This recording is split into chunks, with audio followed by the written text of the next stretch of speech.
100 കോടി ക്ലബ് അവകാശവാദം വെറും തള്ളോ? 100 കോടി ക്ലബിൽ ഇടം പിടിച്ച സിനിമയേതെന്ന് താരങ്ങൾ കാണിച്ചു തരട്ടെ എന്ന് നിർമ്മാതാവ് സുരേഷ് കുമാർ. കഴിഞ്ഞ വർഷം ഇറങ്ങിയ 200 സിനിമകളിൽ വിജയിച്ചത് 24 എണ്ണം മാത്രം. താരങ്ങൾ പ്രതിഫലം കുറയ്ക്കാതെ മുന്നോട്ടു പോകാൻ കഴിയില്ല.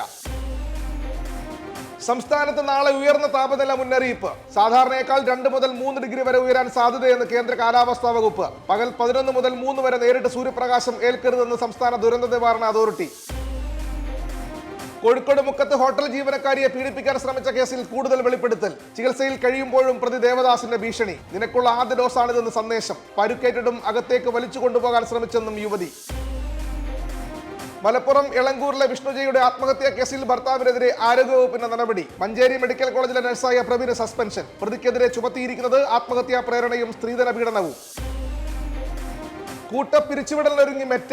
3600 ജീവനക്കാരെ അടുത്തയാഴ്ച പിരിച്ചുവിടും. മറ്റന്നാൾ മുതൽ നോട്ടീസ് നൽകും. പിരിച്ചുവിടുക മോശം പ്രകടനം കാഴ്ചവെച്ചവരെ മാത്രമെന്ന് മെറ്റ അധികൃതർ.